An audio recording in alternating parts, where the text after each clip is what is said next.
In March 2024, we got the keys to the 7-bed, 5-reception room Victorian villa with an old coach house, garage, cellar and garden. And over the last 9 months, my boyfriend Louis and I have been restoring it with the aim of turning it into our forever home. It hasn't all been smooth sailing. We've had unexpected surprises. From there to there should be taken down and rebuilt. What is it? Made some mistakes. Oh. Had a few accidents.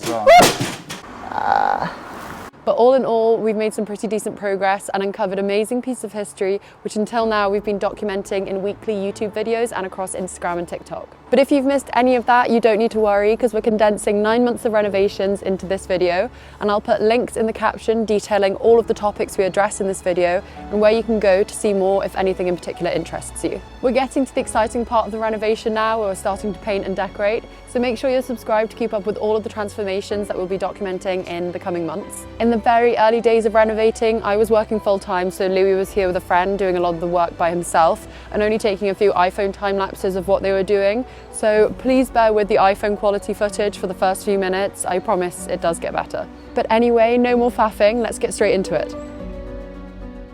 The house, located in Swansea, Wales, was originally called Belgrave Villa when built in around 1864. It was initially built as a family home but has served a number of purposes over the years.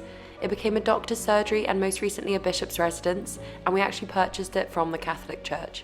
So until recently, the future living room had actually been used as a chapel, and to clarify, the church took all of the furniture with them when they sold up, so it was just a room when we got there. Louis and I first viewed the house in October 2023 and immediately made an offer after falling in love with all of the original features, but someone had made the exact same offer as us just slightly earlier, so we lost out. A month later, we got a phone call to ask whether we'd still be interested because the sale had fallen through, and we reviewed the property and decided to make the same offer again, and this time it was accepted. We both had renovated houses separately before, although Louis had done far more than myself, and we wanted a project together where we could eventually live. We loved this house as it gave us a long-term project and home, and the sale went through in March 2024 and work started straight away.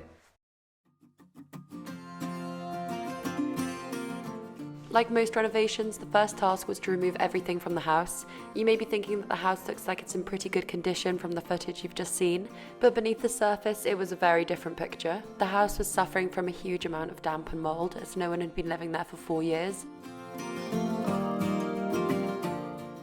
So with all of that moisture and mould, we had a ton of rotting carpet to remove, some really dated bathrooms, and we removed all of the fitted furniture so that we could get the house back to the bones, diagnose all of the issues and reimagine the layout as we wanted it, and also see what we could discover.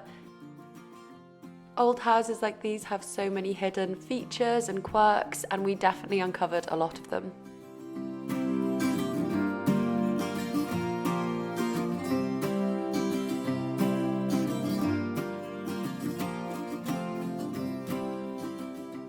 Louis uncovered at least 4 sealed off fireplaces. We had a bit of a knack for it in the end. He was noticing where floorboards had been replaced where a hearth used to be. We're going to leave the majority of these exposed and have at least 4 functioning in the house. In the attic rooms, we uncovered beautiful beams that had been plastered over, and in other places around the house we just found spaces that had been covered over with stud walls.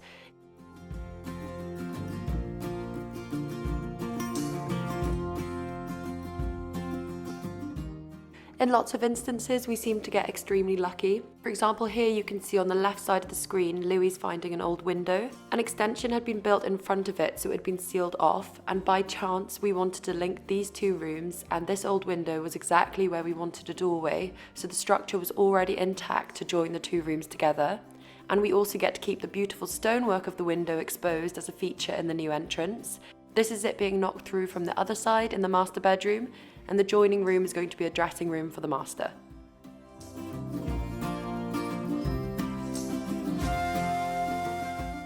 Our favourite of these early discoveries has to be this one.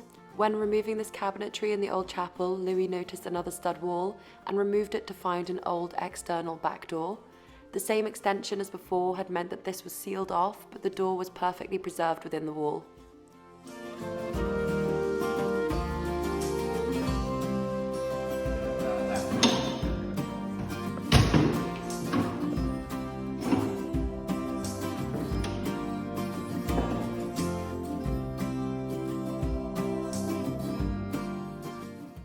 Again, we seemed to get very lucky here. This door linked the future kitchen and living room, and once we discovered it, we decided they should be one open space. Louis opened it up by removing a layer of bricks from the other side. We would have liked to keep the door exactly where we found it, but you'll see on screen when we removed the door, the extension walls had blocked off one half of it permanently, so instead we widened the opening in the wall so we could link the two rooms properly. We had a professional in to open up the wall and insert the steels.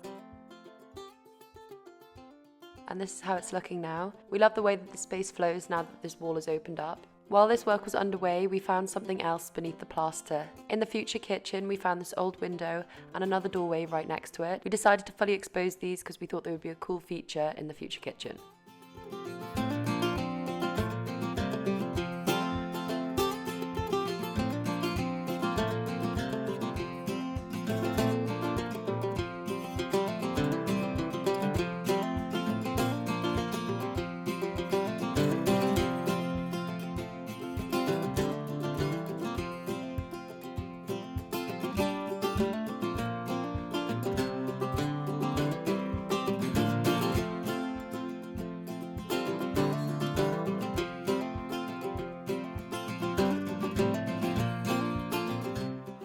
We want to put stained glass into the window and shelves into the door. The next bit of demolition work we did was joining the future kitchen, which is marked here, to what is called the dressing area on the plans, but was in fact a downstairs loo, and we wanted to move the entrance to this so that it would form a utility room for the kitchen. This is it before. We knocked it into one big room.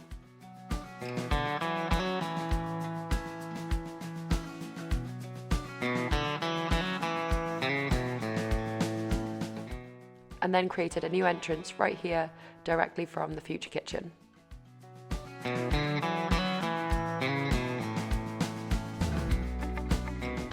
And then we did one final bit of demolition. Here in the entrance hall, we took down a wall which ran along here and reinstated this as one big room. The wall was within a metre of the bottom of the staircase and it obstructed the flow of the room. We believe these doors have been put up when the house was used as a doctor's surgery to form a waiting room in the entrance hall.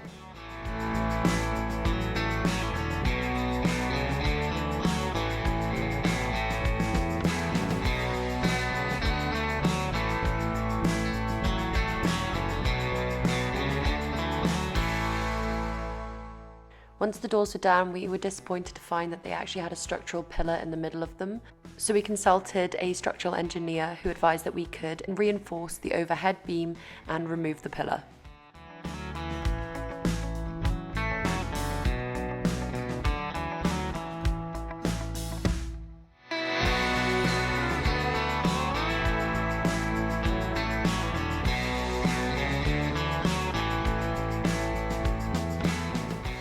Once the beam was reinforced, it was fireboarded to make it extra safe, and that pretty much sums up the initial demolition work that we did in the house. However, pretty soon we had a lot of stuff to store, and despite there obviously being plenty of space in the house, there wasn't anywhere that was out of harm's way and dust-free. So we began with our garage project to create a workshop and a storage area.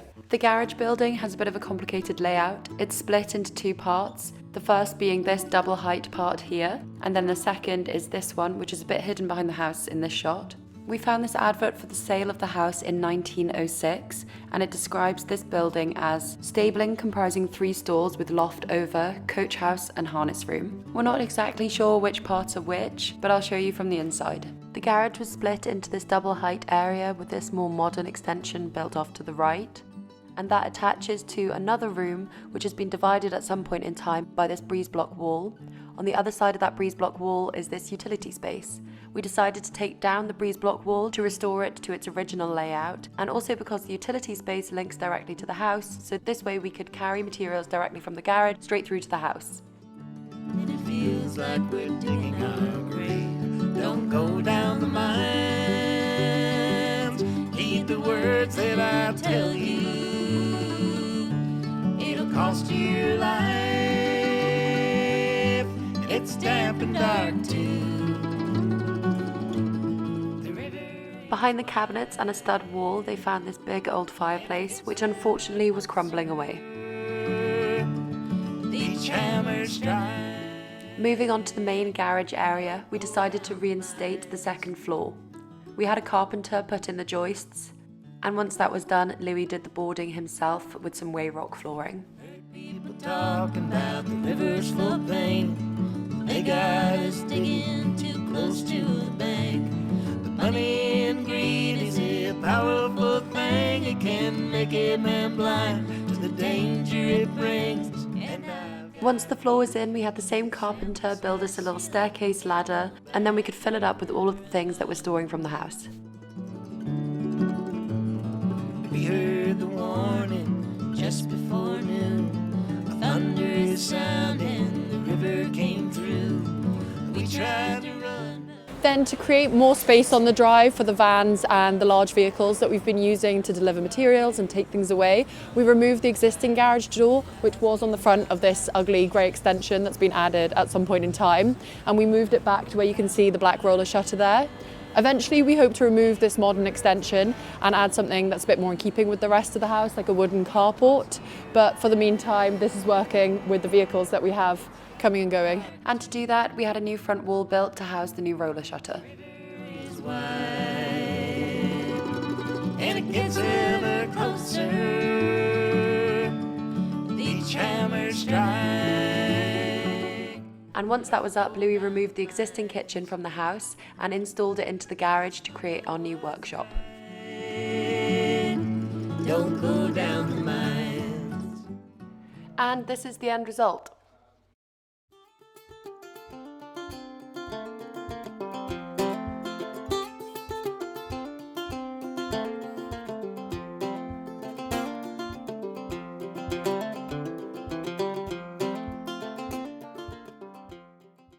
Moving on to First Fix Electrics, from day one we knew we needed to replace all of the electrics in the house, and that's because on day one Louis got electrocuted by a nail that had been put straight through an electrical cable by one of the previous owners. Our electrician recommended that we future-proof the house by upgrading the power supply going to it. If we wanted, for example, a car charger and a hot tub or anything that required a large input, it could have caused the electrics to trip on the existing input. We were quoted £12,000 to dig up the drive and connect the new supply, which was way over budget. We decided to do the digging and labour element ourselves and pay the National Grid only to upgrade it. And by doing that part ourselves, we managed to get the bill down to £4,400, so a really good saving. We had a couple of hiccups whereby we met a gas cable and a mystery cable along the way, but we got there in the end.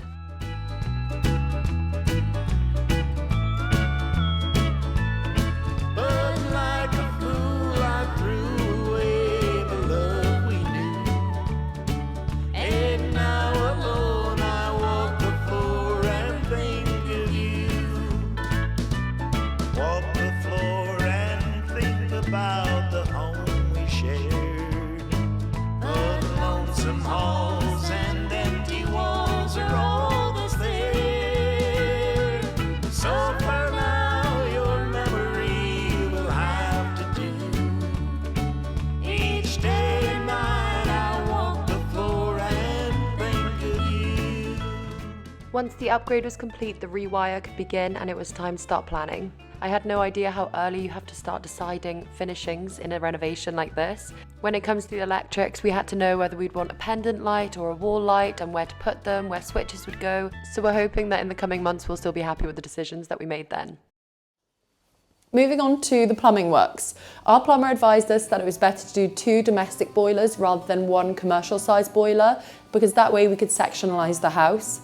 The whole house needs about 50 kilowatts of output and each domestic boiler is about 30. This means that we have all of the downstairs and the master bedroom on 1 boiler and all of the spare bedrooms and any other rooms on another, which will help with efficiency so that when it's just Louis and I here, we don't have to pay for hot water to the bathrooms that aren't in use. We obviously had a professional carry out all of these works. The whole house was replumbed and Louis was there to help where needed. For example, he ground out a few channels where new pipes had to run. And he tried to help by drilling a hole into the side of the building to run a new waste pipe. But that's where things went a little bit wrong.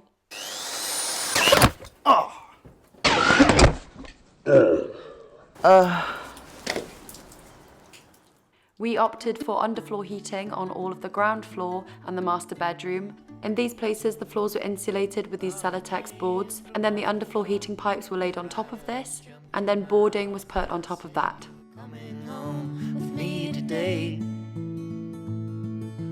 Martha, you're the sweetest girl, an angel sent down to this world. I love you more than words could ever say. Every day's a new beginning. Life is just a game you're winning. Every time you look, an open door. So run right out, chase the sunlight. Nothing left to do but do right. Martha, you're the one my heart beats for.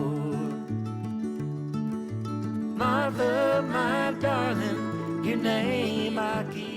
In the rest of the house where we're having radiators, once the plumbing work was done, we were able to insulate the floorboards ourselves.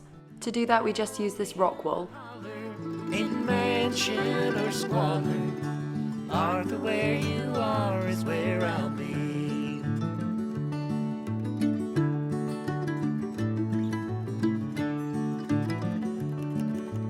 Evening comes, lay your head down, give your weary legs to rest now. Moon is high, but darling, not for long.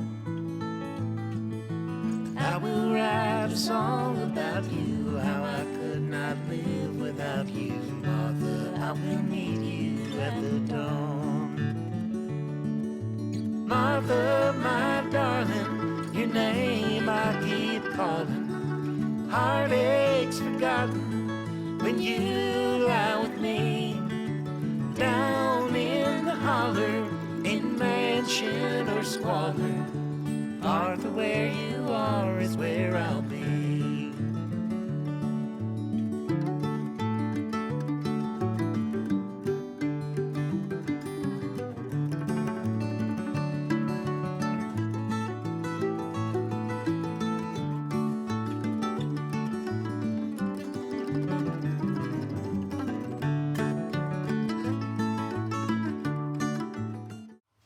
So with all of this electrical and plumbing work taking place, we were worried about new channels being chased out into the wall for each new cable or pipe and potentially damaging the original covings around the house or the beautiful ceilings. So instead, we've used the process of attaching this metal work to the walls and leaving a cavity in which pipes and cables can run before installing fresh plasterboard over the top. By using this method, we were also able to put insulation in the cavity, and this was a job that we actually outsourced for the sake of speed and efficiency. In this room, for example, you can see that there's an original ornate cornicing, lots of which had suffered water damage, so if we had hacked off the existing plaster surrounding it, it's very likely that the cornicing would have been damaged. Where the boarding doesn't reach the ceiling because of the cornicing, we'll run a picture rail across the top of it to disguise it as a feature in itself. Whilst you do lose an inch or so of space in the room, with British building regulations, if we had hacked off plaster on an external wall, we would have been required to stud out the wall before plasterboarding and replastering, which would have meant losing the same or more space in the room. Whilst we were able to use this method in the majority of areas around the house, in some areas it wasn't possible because of the shape of the room or for other more complicated reasons. And in these places, we removed all of the wallpaper, painted the wall with blue grit, which helps plaster to adhere to the wall, and then had it plastered. And where we had put up new walls, we just plasterboarded them ourselves. I stand by you when you're falling, when the river is calling. I said I love you forever. We can make it together. What goes up must come down. There's lots of friendly faces all around, and nothing's ever lifting me higher than a touch of your sweet desire. Well, we're all built and right. We just have to hold on through the night. As long as we are watching the fire, we'll be safe from the devil's choir. I stand by you when you're falling, when the river is calling. I said I love you forever. We can make it together. Yeah, yeah.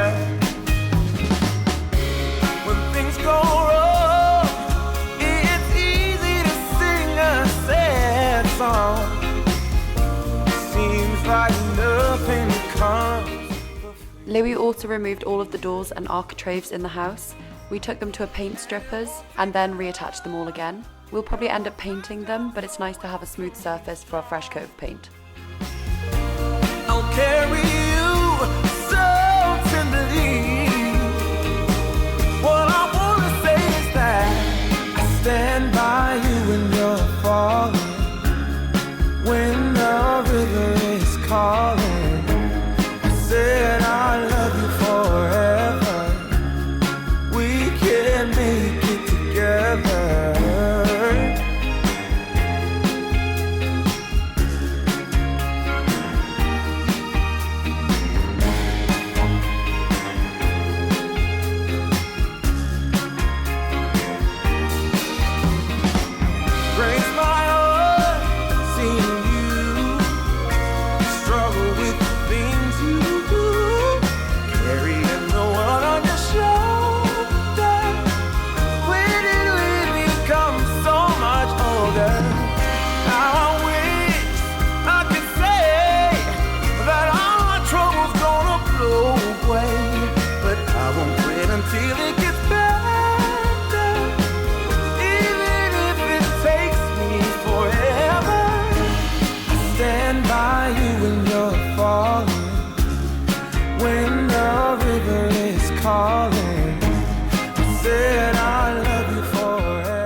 One of the next steps was to get scaffolding so we could have a bit of a closer look at the building and address some of those issues that we'd spotted from the ground. We noticed that a few walls were looking pretty wonky, and obviously that was something that we needed to address as soon as possible. A quick note on finding scaffolding: if you're doing a renovation, make sure you get loads of quotes. We had quotes that ranged from £9,000 all the way up to £35,000, so make sure you're shopping around. One of the first and most satisfying jobs we did now that we had scaffolding was having a stonemason steam clean the whole building with a Thermotech machine.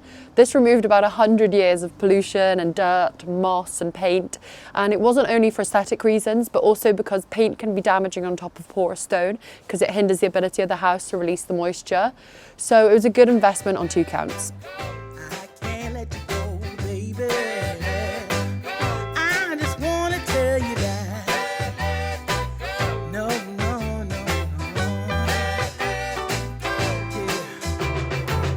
All of my friends say, girl, you better take care. 'Cause that man is trouble, you best beware. And though deep down, I know I might be headed for teardrops. Now that you got me started, I just can't stop. No. 'Cause I love you, baby. I can't let you go, baby. I gotta tell you that I won't. I've been looking for love so true.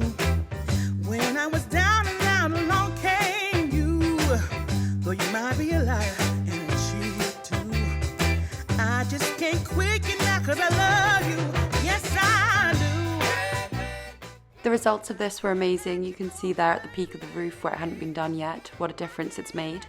However, on some of the sandstone dressings, the light stone around the windows, the steam cleaning process had exposed a layer of cement or cement-based mixture that had been put on top of the dressings, and it discoloured the stone to a kind of greyish colour rather than the natural beigey colour. Because of this, we decided to remove the very top layer of the stone to expose the natural colour beneath. Louis used an angle grinder to do this. It was a really time-consuming process, and he's actually still working on the ground floor, but we're really pleased with the results. I'll show you at the end, the before and afters. No, can't let you go. 'Cause I love you, yeah. There was a time I didn't have romance, but after I met you, I felt it was my chance. So here are the results. This is before the steam cleaning.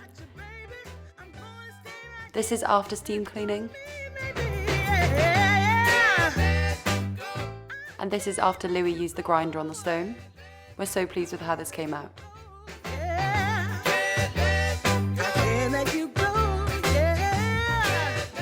Quite soon after the scaffolding was up and the house had been steam cleaned, we realised the extent of the structural damage to the building.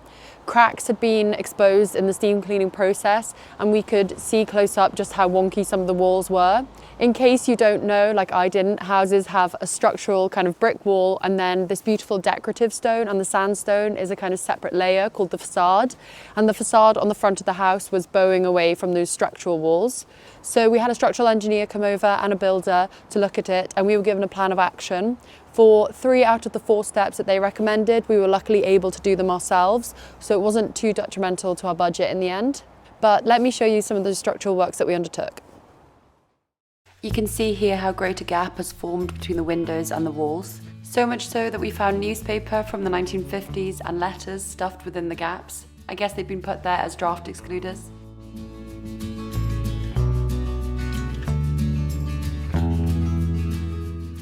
The first step towards securing the structure of the building was to insert Helifix bars into the bowing facade of the house. This essentially meant drilling over 100 holes through the whole thickness of the wall, inserting stainless steel rods into the holes, and then securing them in resin. This will help to prevent the wall moving any further.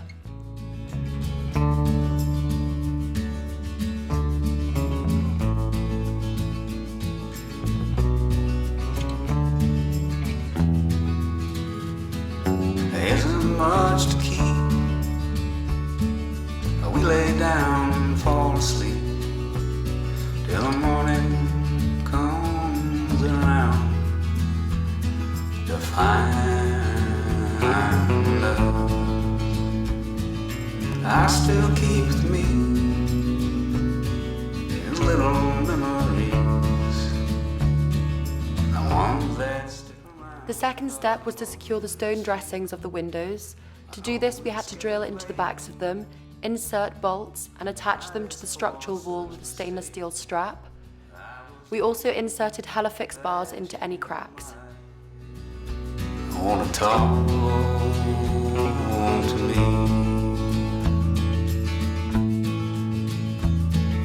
Card table outside, still sitting there. It's been so long, it barely holds together. You can't really say what's coming tomorrow. You can only feel the changing weather. One day I'll not call if you were there at all. Maybe it was something like a dream. There isn't much. The third step was to grind channels and insert horizontal Helifix bars into any large vertical cracks on the outside of the sandstone so that they couldn't move any further apart.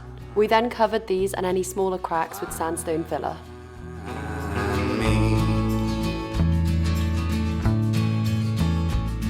Oh, I still keep with me these little memories. The ones that stick around are the most bittersweet. I know it's getting late. The night is full of such mistakes, but I was hoping that you might wanna talk to me.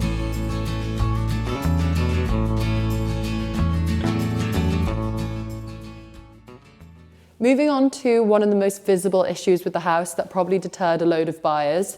The house was suffering from a huge amount of damp, and as a result it had a load of black mold. This was obviously one of the main concerns that we knew we had to address, and we've done so through a whole range of different methods. When we got scaffolding, we discovered that this chimney, which serviced 5 different fireplaces in the house, was completely uncapped, so rainwater could pour straight into it and track across the internal walls of the house, so it needed to be capped. We also found that this second chimney had large cracks in it and was also letting water in. And as well as this being a solution for the damp, this was also the final structural work that needed to be done. Both of the chimneys were bowing, so needed to be completely rebuilt. I got love, love. I got love, love. I got love, love.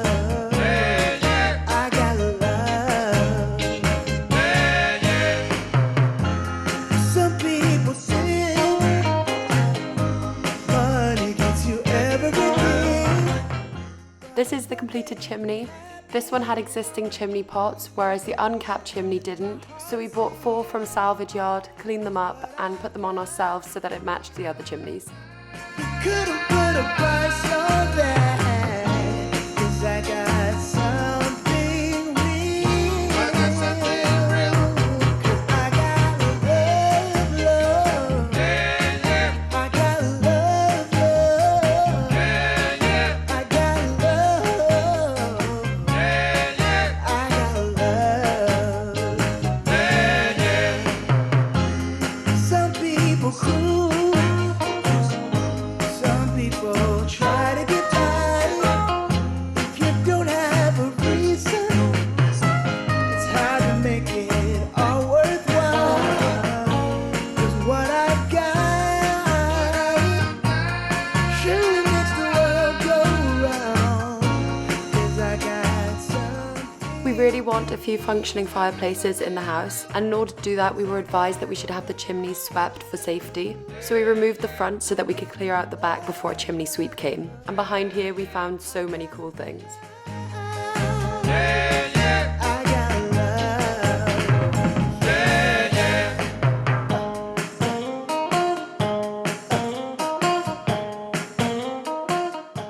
We found letters and newspaper from as early as 1908, a matchbox, stamps, original hearth tiles, and so many more amazing things.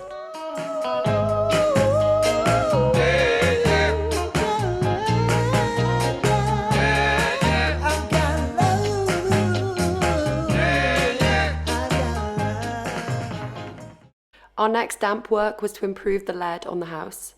The coping stones on the house are made of sandstone, which is extremely porous, so it should have lead underneath to stop water seeping into the walls of the house. However, the original structure of the house was missing lead underneath all of the coping stones. This meant that we had to have them all removed and the lead work added underneath. We still have more lead work to be done on the bay windows. Everybody had a hard year. Nobody got their pay. What a time for the lonely ones. Thought every dog had its day. The final damp work was one of the biggest jobs that's been done to the house. We've had the entire house repointed. This meant grinding out all of the pointing between each individual stone on the house and then refilling it with lime mortar. Lime mortar allows the house to breathe and any trapped moisture to escape. As you can imagine, this job has taken months, but it's finally completed. We don't need another straight. If everybody had an answer, nobody'd have to wait. What a time for the righteous. The hero never came. Ain't nobody out there like us. There ain't no two stones the same. I'll be alright, 'cause I got you on my shoulder. I'll be alright. We'll settle down when we're older. We'll be alright. Somebody let some air in. It's getting hard to breathe. Won't somebody let some light in? It's getting hard to see. I'll be the great. And our final damp work was to replace the entire gutter system. After we'd removed all of the gutters, we replaced any fascia boards that were rotten, and then we put these grey cappings on them as well. Come on, we gotta leave. I'll be alright when I got you there to hold me. I'll be alright. I'd slow down if you told me it'll be alright.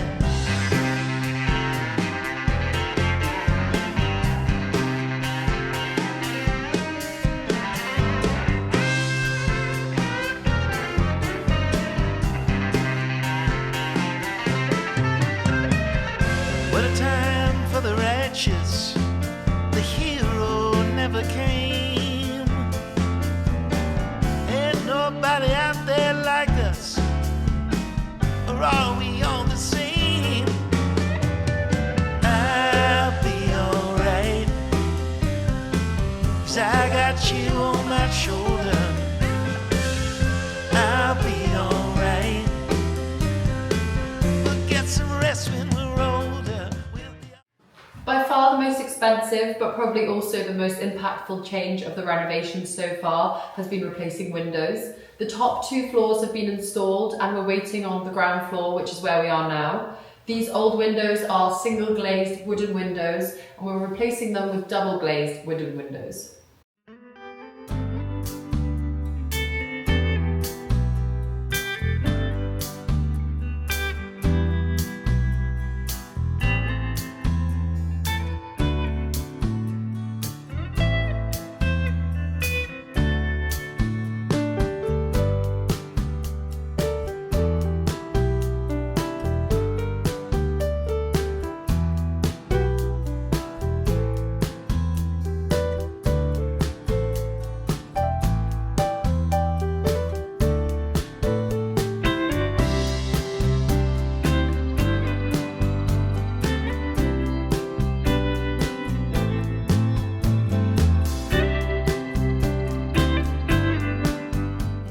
We spent weeks looking at paint samples for the colours of the windows and we're really pleased with how they've come out. So let me show you some befores and afters.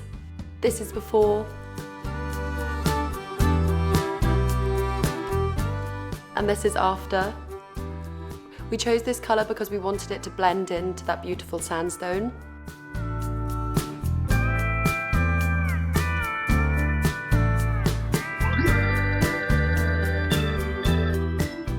And then this is it from the inside. We chose a sort of off-white and gold hardware.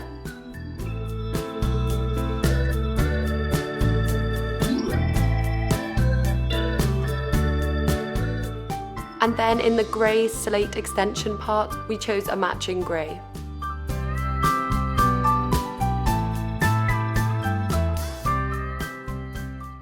Now the majority of the walls are plastered and 2 floors of windows have been installed. We've started on some finishing details. When we found these old windows and doors, they had deep marks where the stone had been keyed for plastering. Because we wanted to leave them exposed, we decided to restore the face of the stone. Louis was able to do the majority of it with sandstone filler.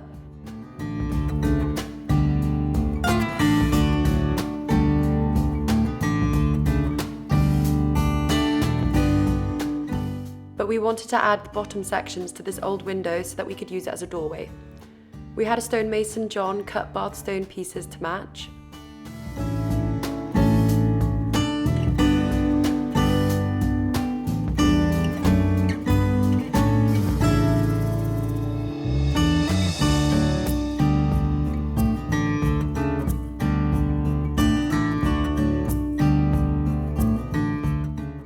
Then downstairs, the door to the left was restored by Louis using the filler, but the window had extremely deep cracks which made the stone pieces unstable, so John cut new identical pieces to insert.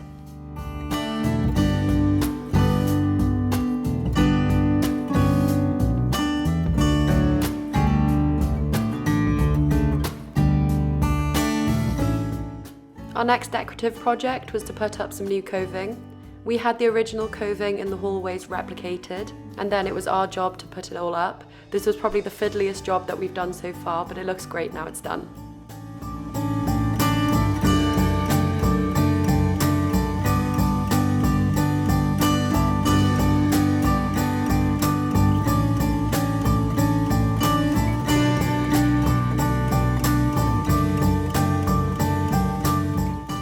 We just recently started painting a mist coat of white in our first room.